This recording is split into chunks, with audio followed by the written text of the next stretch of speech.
ஆளுங்கட்சி கூட்டணிக்கும் தாவேகா கூட்டணிக்கும் தான் கடுமையான போட்டி இருக்குன்னு நான் நினைக்கிறேன். எங்களோடு பேசிக் கொண்டிருப்பது உண்மை. எங்களுக்கு 40 தொகுதிகள் உங்கள் கூட்டணியில் ஒதுக்கப்பட்டால் வருகிறோம் என்று சொன்னேன். பேசுவது எனக்கு என்னமோ அவர்களுக்கு ஏதோ ஒரு உறுத்தல் இருப்பதை போல தெரியும்.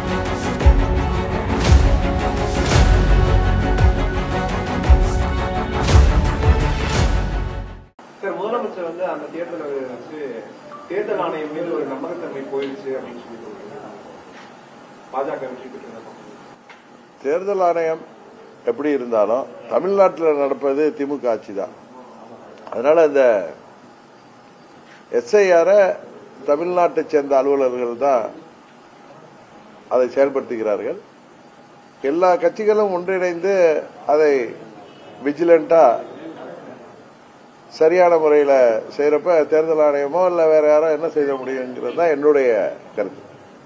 கடைசியா நீங்க செங்கோட்டையன் சார்லாம் சந்திச்சு பேசினீங்க. அதுக்கப்புறமா இந்த சந்திப்போ இல்ல தொடர்ந்து பேச்சுவார்த்தை இருக்கிற மாதிரியான செயல்முறைகள் வெளியில தெரியல. அடுத்த கட்டமா சசிகலா மேடம் சந்திக்கிறதோ இல்ல அடுத்து என்ன மாதிரியான நடைமுறைகள் இருக்கிறதுக்கான வாய்ப்பு?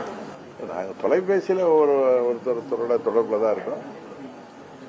அடுத்த கட்ட நடவடிக்கைகள் சம்பந்தமாக பேசிக் கொண்டுதான் இருக்கோம். அது நீங்க அது முடிவுக்கு வந்த பின்பு சொல்றேன்.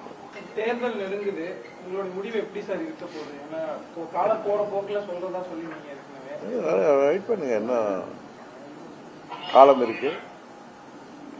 உறுதியாக நாங்க எங்களோடு சில கூட்டணி கட்சிகளை சேர்ந்தவர்கள் பேசிக் கொண்டிருக்கிறார்கள். அது முடிச்சிடறேன். எல்லாம் எனக்கு தெரிஞ்சு டிசம்பர்லயோ ஜனவரியிலயோ ஒரு முடிவுக்கு வந்து விடுவோம். சில பேர் நான் ஊடகங்கள்ல பாக்குறப்ப டிபேட்ல டிடிவி தினகரன் தான் தாவேகா கூட்டணிக்காக முயற்சி செய்து கொண்டிருக்கிறார் அப்படின்லாம் அவங்களுடைய மன ஆசைக்கு பேசுகிறேன். அது உண்மை இல்லை. நான் பல முறை சொல்லியிருக்கேன், நாங்கள் எந்த முடிவும் எடுக்கவில்லை. கூட்டணிக்காக அவர்கள் கூட்டணிக்கு வர வேண்டும் என்று சில கட்சிகள் எங்களோடு பேசிக் கொண்டிருப்பது உண்மை. ஆனா எந்த கட்சி எது என்பதை நான் சொல்வது நாகரிகமாக இருக்காது. ஆனா கூட்டணி ஒரு முடிவுக்கு வந்த பிறகு சொல்வதுதான் நன்றாக இருக்கும் என்று நினைக்கிறேன். அதுபோல நான் எந்த கட்சி நான் போய் தேடி பேசவில்லை. பேச வேண்டிய அவசியமும் அம்மா மக்கள் முன்னேற்ற கழகத்திற்கு இல்லை என்பதை அது போன்ற ஆசையில் பேசுபவர்களுக்கு நான் சொல்லிக்கொள்ள விரும்புகிறேன். காரணம், அம்மா மக்கள் முன்னேற்ற கழகத்தை தவிர்த்துவிட்டு எந்த ஒரு கூட்டணியும் ஆட்சிக்கு வர முடியாது என்கிற நிலைதான் இன்றைக்கு தமிழ்நாட்டில் இருக்கு. தமிழக வெற்றி கழகம் திமுக பாஜக 2 கட்சியை தவிர யார் வேணாலும் வந்து சேரலாம் அது அவங்க சொல்லியிருக்காங்க. நான் பார்த்தேன் தொலைக்காட்சியில. பட் என்னோட யார் பேசிக் கொண்டிருக்கிறார்கள், எந்த கட்சி பேசிக் கொண்டிருக்கிறது என்பதை இந்த நேரத்தில் சொல்வது நாகரிகமாக இருக்காது. ஏன்னா தேர்தல் கூட்டணி முடிவுக்கு வந்த பிறகு சொன்னால்தான் சரியாக இருக்கும்.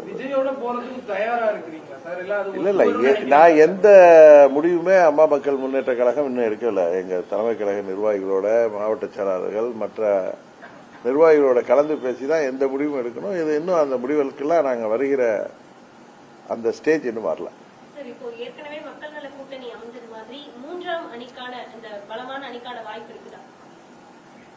அது 2016 தேர்தல் வேற, இது 26 தேர்தல் என்பது வேறு. இதில் ஆளுங்கட்சி கூட்டணிக்கும் தாவேகா கூட்டணிக்கும் தான் கடுமையான போட்டி இருக்குன்னு நான் நினைக்கிறேன். ஏன்னா நான் ஏதோ அந்த கூட்டணிக்கு போறதுக்காகவோ அதுக்கு சமீட்சைக்காகவோ நான் பேசல. ஒரு குடிமகனா நாட்டு நிலவரங்களை பார்க்கிறப்பையும் ஊடகத்துறையில் உள்ள நண்பர்கள், சர்வே எடுப்பவர்கள் எல்லாம் சொல்வதை வைத்து நான் ஒரு நடுநிலையாக நின்று அந்த கருத்தை சொல்றேன். அதுக்காக உடனே தாவக்காக்கு ஒரு கூட்டணி போறதுக்காக சமீட்சை கொடுக்கிறார் அப்படிலாம் கிடையாது. யதார்த்தத்தை சொல்றது உங்களுக்கும் தெரியும்.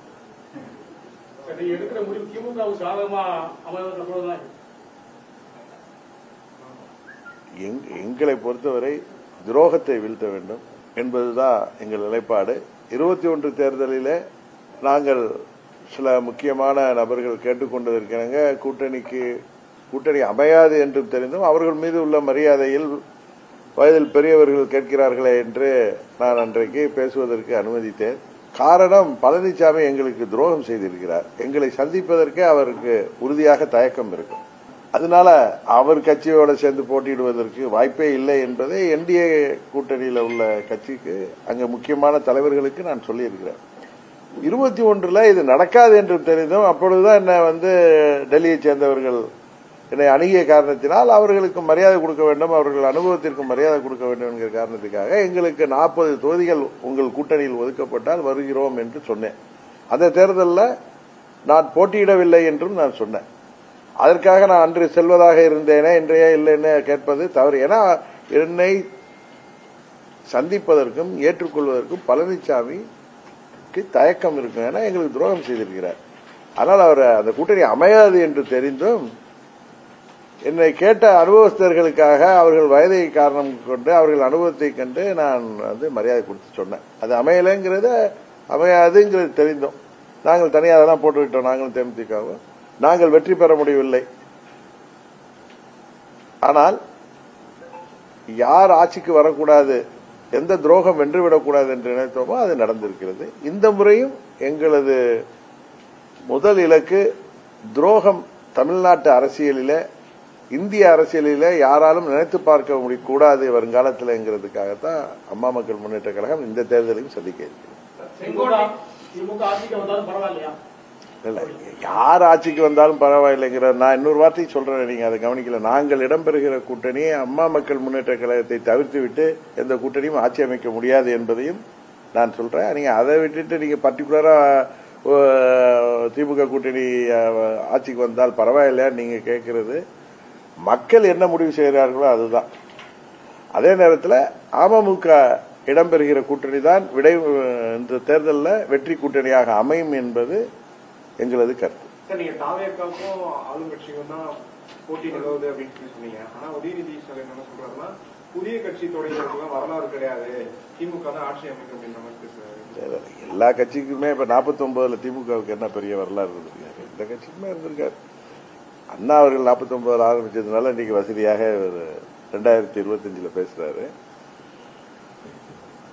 அதுபோல அவர்கள் பேசுவது எனக்கு என்னமோ அவர்களுக்கு ஏதோ ஒரு உறுத்தல் இருப்பதை போல தெரிகிறது.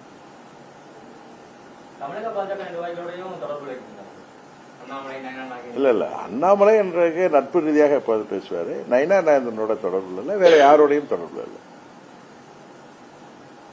புரட்சி தலைவர் எம்ஜிஆர் ஆரம்பித்த கட்சி இப்ப படிப்படியா சிதைஞ்சிட்டு இருக்குன்னு ஏற்கனவே சொல்லியிருந்தீங்க. இது தொடர்ந்து அடுத்து தேர்தலுக்கு பிறகு எப்படி சார் இருக்கும்? அதுதான் சொன்னேன். இன்றைக்கு புரட்சி தலைவர் ஆரம்பிச்ச கட்சியே இல்லையே. அவருடைய அடிப்படை விதிகளையே தேர்ந்தெறிந்து விட்டு இன்றைக்கு இடிஎம்கேவாக அந்த கட்சி செயல்பட்டுக் கொண்டிருக்கிறது. அதனாலதான் தொடர்ந்து இரட்டை இலை இருந்தும் பணபலம் இருந்தும் கூட்டணி பலம் இருந்தும் அந்த கட்சியால் ஆட்சிக்கு வர முடியாமல் போனது, தேர்தலிலே அவர்களால் சோபிக்க முடியாமல் போனது என்பதை சொன்னா அங்க உள்ள தம்பிகளுக்கு எல்லாம் கோபம் வருது. உண்மையை அவர்கள் உணரவில்லை. இந்த தேர்தலுக்கு பிறகு உண்மையை உணர்வார்கள். மீண்டும் புரட்சித் தலைவர் ஆரம்பித்த அதே சட்டத்திட்டங்களோடு புரட்சித் தலைவர் ஆரம்பித்த அந்த இயக்கம் மறுமலர்ச்சி பெறுவதற்கு வாய்ப்பு இருப்பதாக நினைக்கிறேன். கட்சிக்காக உழைச்சிருந்தா மக்களே பாராட்டுவாங்க. இவங்கெல்லாம் இயக்கத்துக்கு துரோகம் செஞ்சவங்க, இவங்களுக்கு எல்லாம் இந்த நிலைமை அப்படின்னு எடப்பாடி பழனிசாமி சொன்னார். பழனிசாமி மற்றவர்களுக்கு துரோகம் செய்தவர், அது எல்லோருக்கும் தெரியும். இது ஒன்னும் நான் சொல்லிதான் தெரியும் அவசியம் இல்லை. ஒரு 3 வயது குழந்தையும் கேட்டாலும் துரோகம் என்றால் என்ன என்பதை சொல்வார்கள். அதான் சொல்றேன், நம்ம ஊர்ல ஒரு பழமொழி உண்டு. ஒருத்தர் திருடிட்டு ஓடுவான், அவனை எல்லாம் துரத்திட்டு போவாங்க. சாலையில 2 பக்கம் நிக்கிறவங்க எங்க அந்த திருடன் தன்னை பிடித்து விடக்கூடாது என்பதற்காக திருடன் முன்னாடி ஓடுவதாக கை காட்டி கொண்டு ஓடுவது போல சிலர் பேசி வருகிறார்கள். அதுதான் உண்மையை தவிர துரோகம் யார் செய்தார் என்பது தெரியும். பழனிசாமி அவர்கள் மற்றவர்களை கட்சியை விட்டு நீக்கிவிட்டு எங்களை நான் பலமுறை சொல்லியிருக்கேன். ஏப்ரல் 7ஆம் தேதி 14ஆம் தேதி வரை 17ஆம் ஆண்டுல எங்க கூட இருந்துட்டு 21ஆம் தேதிய என்னமோ என்னை கட்சியை விட்டு நீக்கினார்கள். ஏற்கனவே சொல்லியிருக்கேன். அதனால இவரால் நீக்கப்பட்ட பிறகு நாங்களாம் வீட்டில் போய் படுத்துட்டு இருப்பாங்களா? துரோகத்தை எதிர்த்து நாங்கள் இயக்கம் காணத்தான் செய்வோம். எங்க கூட தொண்டர்களும் நிர்வாகிகளும் இருக்கத்தான் செய்வார்கள். அதனால துரோகம் என்பதை பயன்படுத்துவதற்கு கூட அவருக்கு தகுதி இருப்பதாக நான் நினைக்கவில்லை.